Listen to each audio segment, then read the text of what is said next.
Hello and welcome to the Bradley Basketball Pregame Show alongside Larry Larson, Mitch Kaminsky, and Ben Line Newman. I'm Joey Wright, counting you down to Bradley's game against Radford.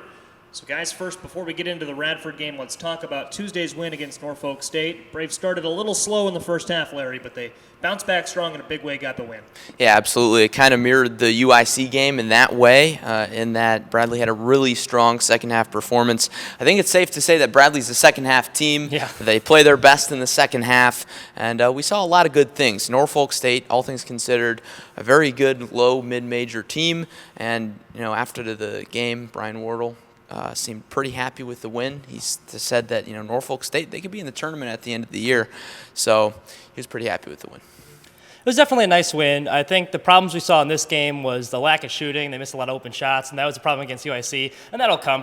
They got some good shooters on there, so I'm not too concerned about that. What worried me against Norfolk State was the slow pace of play. It never really seemed like they could get in a rhythm. And part of that was because all of the stoppages, so that's understandable. But Norfolk also had 18 turnovers. They had a lot of missed shots. They didn't have a particularly good shooting night either. And Bradley kept them hanging around, I think, a lot longer than they should have. I think when you see your opponent drowning like that, you got to stick a hose in their mouth, and they let them hang around way too. That game should not have been as close as it was that late.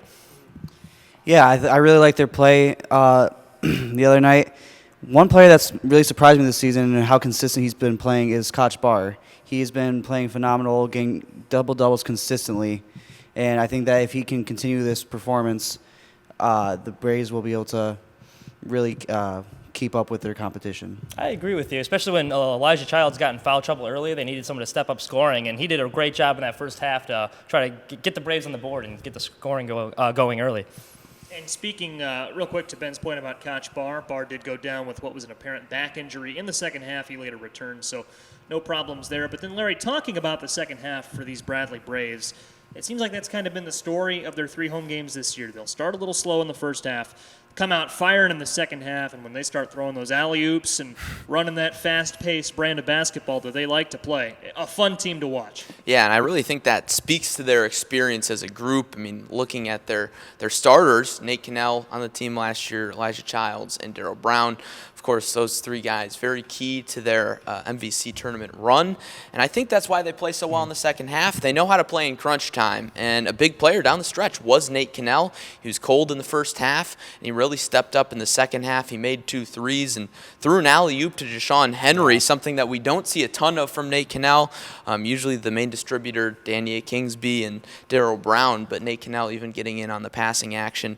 I think that's a really good sign, and that shows that all of Bradley's guards can get in on the action, if you will. So I think those second half runs are a really good sign for things to come because they're going to be in a lot of close games in the second half this year.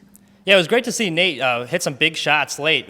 He's really a sniper out there. He's kind of that late-game assassin when you need a big shot. He bungled the hit early. He was 2 of 10 shooting. He didn't let that bother him, though. He made a couple big shots in the corner. Then, like you said, he had that nice alley-oop to Deshaun Henry, who, by the way, he was phenomenal off the bench with 10 points. I think he was a nice spark plug there. But, yeah, you're right. The veterans on this team really stepped up. And even when Cannell was having an off night, he still stepped up when it mattered most. He didn't let it get to him. Short-term memory, which was good to see. Yeah, but also while the veterans on the team are stepping up, one player that hasn't really been performing too well this season is Darryl Brown. His shooting numbers have not been great, and I'd like to see him pick it back up through the rest of the season if they're really going to make an effort. I would disagree. Yeah, I would disagree because here's the thing. Even though his shooting percentage isn't great, that's just not the player he is. You're not going to go out there and expect Darryl Brown to make every shot he shoots. No. He's a point guard. He's going to shoot a high volume of shots. That's just the game he plays. And this year he's taken a next step as a true point guard. He's distributed at least 5 or 6 assists in every game he's played. He had 8 last game, which is the game high for both teams. I think, yeah, exactly. I agree. So now he doesn't need to be that guy anymore, especially with Danier Kingsby in the backcourt. So I think DB is having a really good season. And, even though the shooting numbers aren't there, maybe he was a little cold last game, I think that'll come around. And when he starts to make all those shots, he's going to have games where he drops 30 points. But he just doesn't need to on this team with the amount of scores they have. The scoring will come for him, too, because he's so talented. But like you were saying, he was facilitating really well. He had 8 assists. And the fact that he wasn't shooting particularly great and he still had 13 points, I mean, that was like an easy 13 for him. So I think he's been really well, doing a nice job facilitating the offense, letting it run for him. And then if he needs to score, he'll get a bucket here or there, too. So, guys, now turning our attention to Radford. tonight.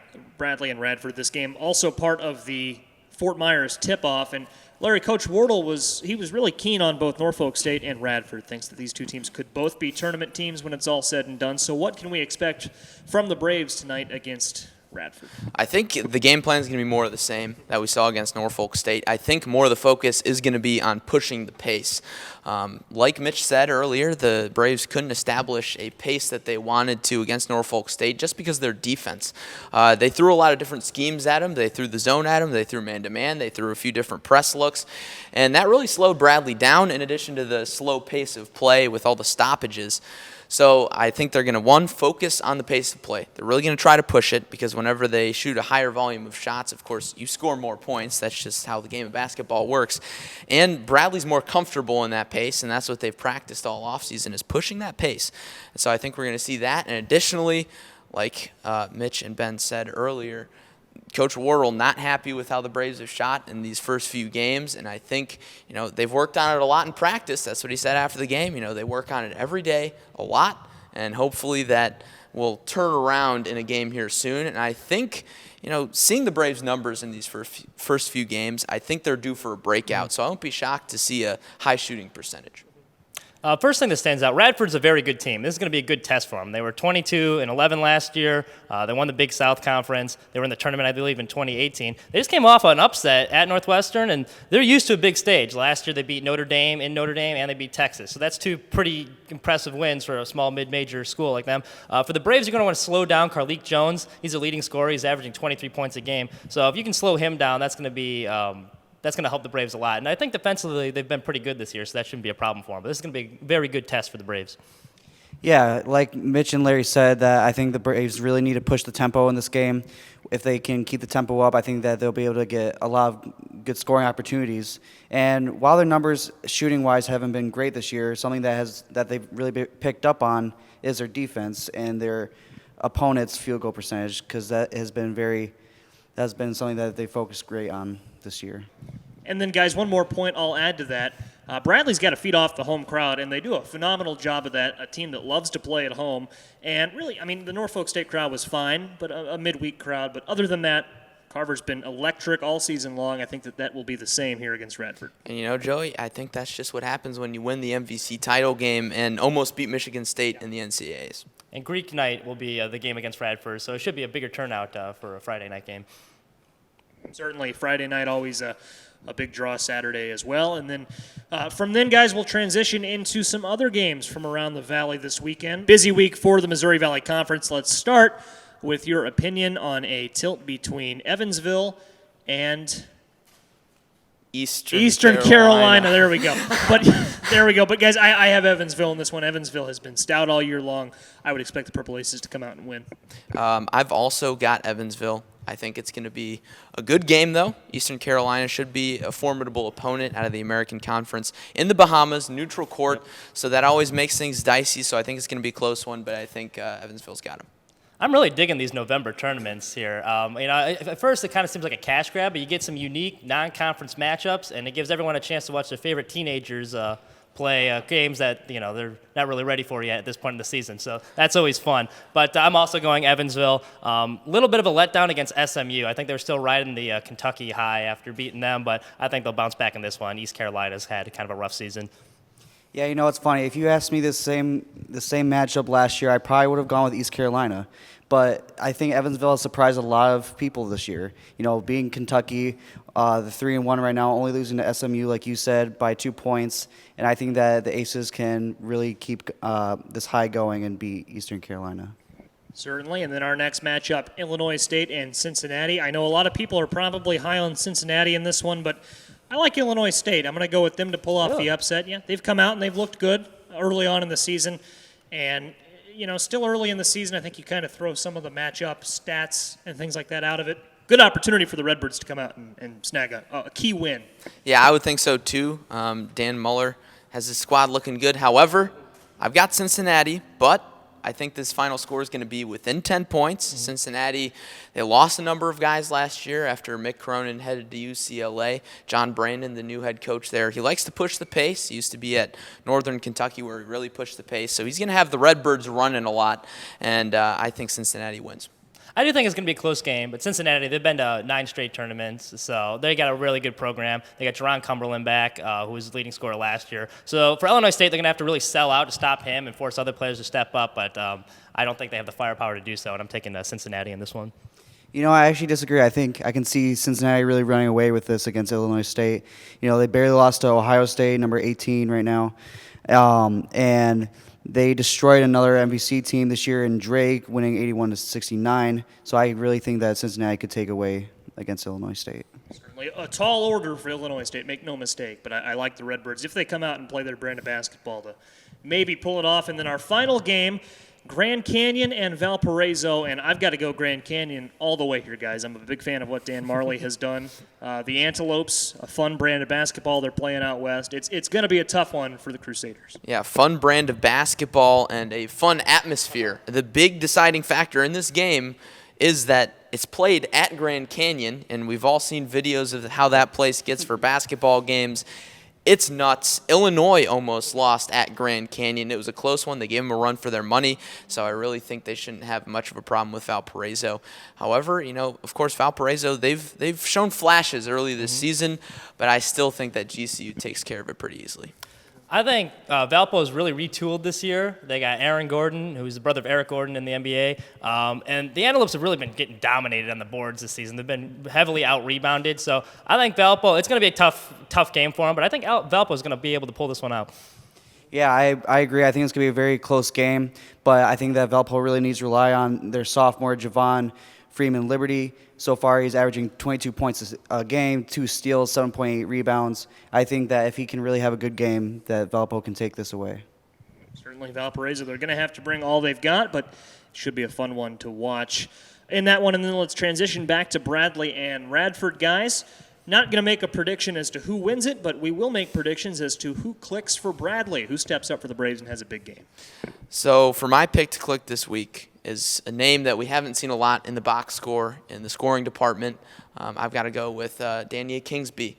He's been a facilitator on the court. He averages around 2 or 3 assists a game. Last game, I believe he had 3 assists, 7 points.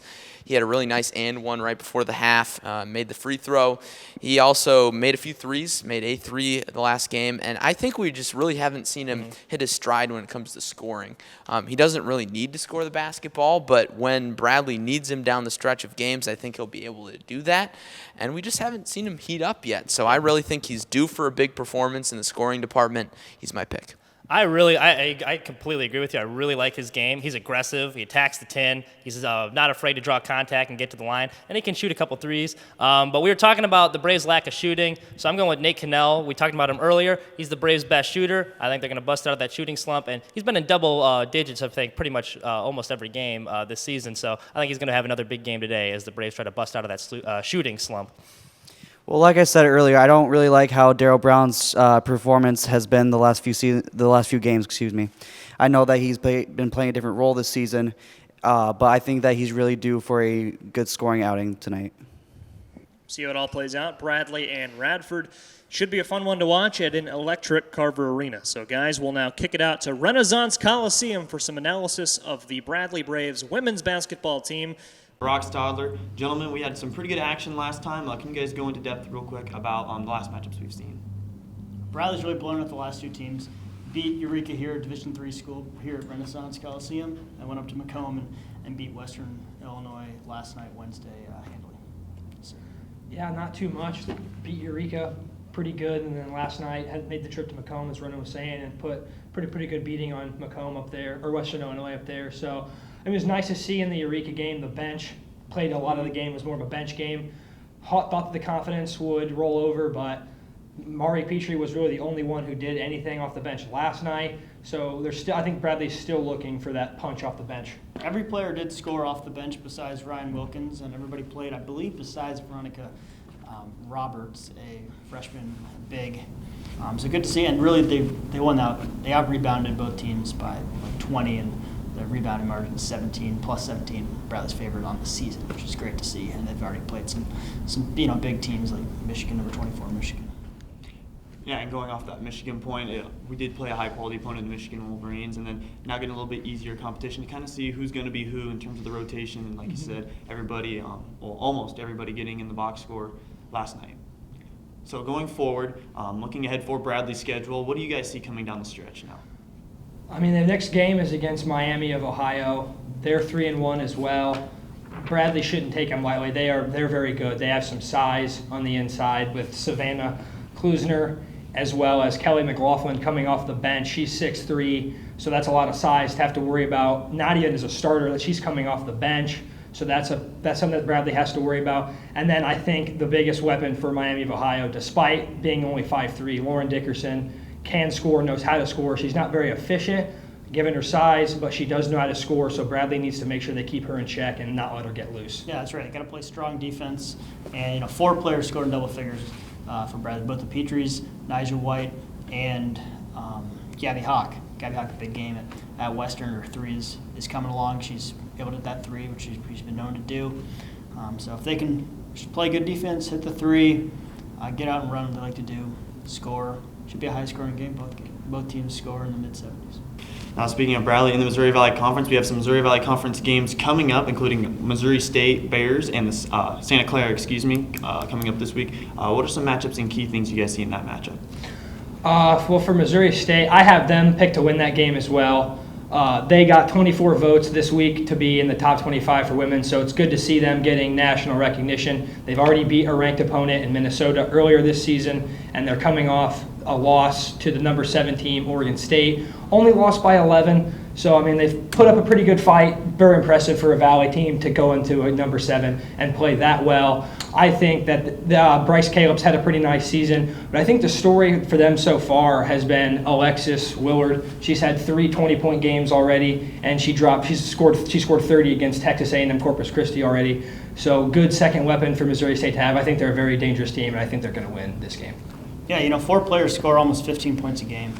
Well, two score above 15 points, and then Jasmine off the I don't know Jasmine's up. 9.4 rebounds and 9.4 points. So she's able to assert herself down low and able to convert, shoot a great percentage, shoot 48% as a team. Missouri State does. Really just looking strong. They, like you said, 11-point loss to Oregon State's first home game in 2 weeks. They beat Minnesota when they were number 23 in the country. Missouri State is looking really strong, and even looking stronger than Drake. Usually Drake's, the powerhouse. Missouri State is impressing me. Yeah, I also had Missouri State winning the game. I thought that 11-point, granted it was a loss, but that 11-point defeat to Oregon State was kind of what sold me on it. I thought they played very well in that game. Now, you mentioned Drake. Looking ahead, Drake and Western coming up also as well. Brock, what are your thoughts so far in that matchup? Well, Bradley put a pretty good beating on Western. Drake's better than Bradley, so I think Drake's going to have their way with Western here in this one. For Drake, you got Sarah Ryan, who I think has personally submitted herself as at the top of the Valley Women's Player of the Year award so far through the season. But if her teammate, who's won it back-to-back years, Becca Hittner, has anything to say about it, I think she'll respond. She's had a little bit of a tough start to the season in terms of the scoring efficiency. She's still putting up the numbers. It's just taking her some more shots, and she's just not making a high percentage. But I think once she gets that turned around, this Drake team's going to be off and running. They received votes last week as well, so good to see them getting recognition as well, but I think they beat Western. Yeah, Bradley beat Western by a lot. Drake is better than Bradley. Western is gonna lose to Drake at Drake. No chance they win. It's Barry Hinson, it's Barry Hinson, right? He said there's a bulldog there, and that bulldog is gonna just take Drake over the hump and win. And they don't play the best of defense right now, but they score 79.2 points per game. Just something you got to watch out for. They can score. Yeah, we're making 3 in a row. I also took Drake to defend their home court. Now looking ahead to our last Missouri Valley Conference matchup, we had Illinois State and North Dakota coming up. Brock, once again, what were your thoughts? So I have Illinois State winning this one. TT Maggott's been on has had a pretty good start to the season. She's had 2 20-point games and is just coming off one in their win against Illinois. She was instrumental in helping them win that game. But I think another unexpected player this season for the Redbirds has been volleyball player Lexi Whalen. She joined the team last December after playing volleyball all 4 years at Illinois State. She played a minor role, came off the bench a little bit, contributed a little bit, but this season she's in the starting lineup, and she's coming off a game where she had a career high in points and rebounds. Helped against Illinois, was very good. She's 6 foot, so she is tall and has that volleyball player background, so she can jump. So I think that's been a nice spark off this season for Illinois State. So I have them winning. Yeah, and Maggot, like you said, Will actually has been surprising. He's right, but Maggot, 18 or almost 19 points per game and 7 rebounds. If you stop her, you're gonna win. They don't really have anybody else that's like, oh man, we gotta watch out. So I think North Dakota play good defense, win. All right, any final thoughts from the two of you? No, it's an exciting weekend, for Bradley and for the entire Missouri Valley. I just have one more thing. I think it's important for Bradley fans to note that as the season continues to go on, they haven't shot the ball as well as a team yet. They did it better against Western, but they'd always been there, good at the free throw line. They shot, I believe, 91% in that win again in the first game of the season. So they are a good free throw shooting team. The numbers weren't there last night, but that's an interesting thing to look out for as the shots continue to not fall, as that continues to go through the season. I think the free throw line is going to be a big point for Bradley to try and get some easy points at the line. Yeah, with aggressiveness, and Chelsea Brackman's got to come back strong. She almost had a double-double last night, but she hasn't reached her double-double standard yet. Mm-hmm. Definitely some things to look forward to as the season gets underway. Once again, for Ronan Carlson and Brock Stadler, I'm Cody Roskins. You've been watching the Braves Vision pregame show.